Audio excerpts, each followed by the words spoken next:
We are the Guinea Pig Collective. All will be assimilated.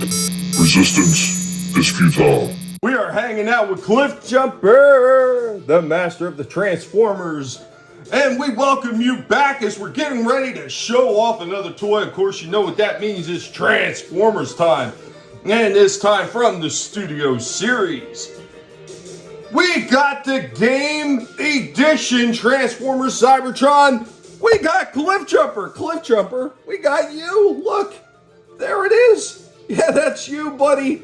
That's where you get your name. We got this Cliffjumper right here. We do have the original one. We will be doing a comparison with this and the original one and see how this one holds up. Is it any better than the original one? Is this one even worth your time picking up? Let's get it out of the box and check it out. I'm not called Cliffjumper for nothing. You stay here. I'll take the plunge. Right out of the package, here we have Cliffjumper. I will note, much like some of the other figures are doing now, like Brawn, the way that they have everything packaged in there, their weapons are loose. Like these two weapons for Cliffjumper were just loose in the box. And with the open window panel, it's fortunate that they didn't fall out before I brought this thing home. Because Hasbro wants to be so cheap with everything and put stuff in like this instead of having a nice plastic bubble over top of it to hold everything in place. Yeah, you can easily lose shit. That is a huge fail, Hasbro. Stop doing this shit.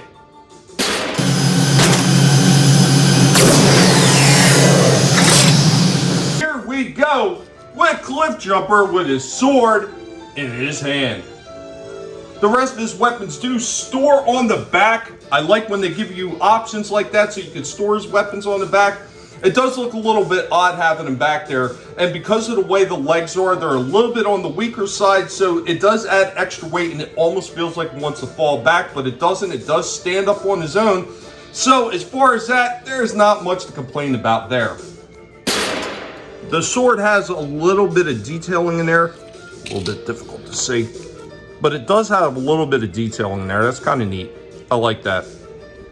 I just wish it would have been more like it actually was in the game, and there was some place where it actually ported onto his arm, looking like instead of his hand, there was a sword, because that's how it was done in the video game. And of course, the sword was more of an energy weapon instead of a straight up metallic weapon. It does come with two other blasters right there. That did decent enough. They look like they did in game. And now we're gonna go ahead and port them on, and the way you do that, take Cliffjumper, and you actually pull off the whole arm assembly right there, and you could take one of his weapons and just port it into place. That looks very much like it did from the game. I think that's pretty cool. I think only one arm, yeah, only one of the arms pulls off, and that's the right arm. So we'll go ahead, we'll pop that off, put the other weapon in place, and there you go. Now he's got a secondary gun.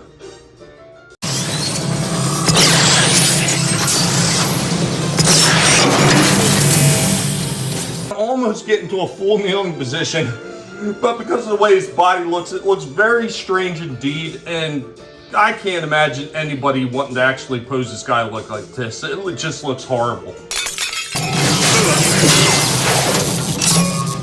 Getting him into other action poses, you can kind of approximate it, but there really isn't that much in the way of articulation, including absolutely no rockers, so I guess we're going to go ahead and take a look at some of that articulation that they don't have in this one. So here we go with Cliffjumper. He has a little bit of head turn, just side by side. That's all he has. There's no rock. There's no nothing.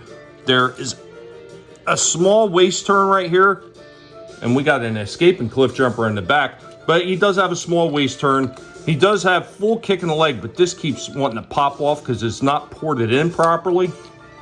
It just keeps wanting to pop out. It kicks back a fair amount as well. Of course, he's got a knee bend right there. It comes up a decent amount. Absolutely, like I said, there's no real rocker unless you want to go out, which is part of his transformation. Jumper, escaping again. The arms come up about that far. They do go all the way around. He does have a little bit of a bicep turn right there as well. And of course, he has an elbow. That is it in the way of articulation. This one has almost no articulation whatsoever. Behind all that junk. I'll take care of that.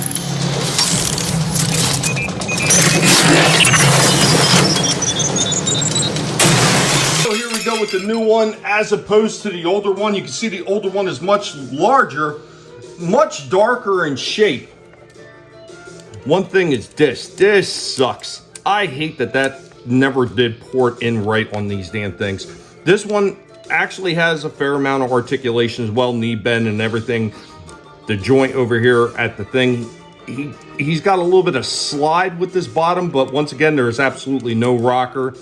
The arms come up and around. It's basically the same articulation, except this one actually, his hand does turn a little bit, where that one doesn't at all.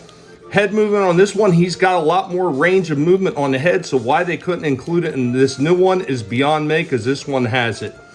This one has waist turn as well, has everything this one has and more. One thing that differs between the old one and the new one is he's got like these energy-based weapons that kind of store right back here, so you would kind of like spin them out from in there and bring them forward. That is probably the only difference. I don't remember this one ever coming with a blaster. He just had these two energon swords that came out from his arms. The guard's nearly on top of me. Every time I go to transform this thing, the shoulder piece just keeps popping up. This is shit. Shit engineering once again from Hasbro. Hasbro, you suck. Like, this shit shouldn't be happening. There's no way when I go to Transformers, these pieces just keep popping off and they don't stay on. This is trash. As you can see, Cliffjumper has taken his exit. I got about that far with one shoulder. The other shoulder, this piece just keeps popping off over and over again. So at this point, I'm fucking done with this piece of shit. I cannot recommend this to anybody. This is a piece of junk. This is fucking horrible engineering on the part of Hasbro. Because when you have a figure that can't even transform because pieces keep popping off and won't stay in place, it is not worth the motherfucking price tag. I cannot recommend this at all. As a matter of fact, this one is going to go back in the box and it's going back to the store. Because Hasbro, this is not worth the $25 fucking that I had to pay for it. So fuck you for this garbage. Anyway, guys, even though Jumper ain't here anymore, be sure to let us know what you think about this piece of shit. Later, y'all. The Transformers, more than meets the eye. The Transformers.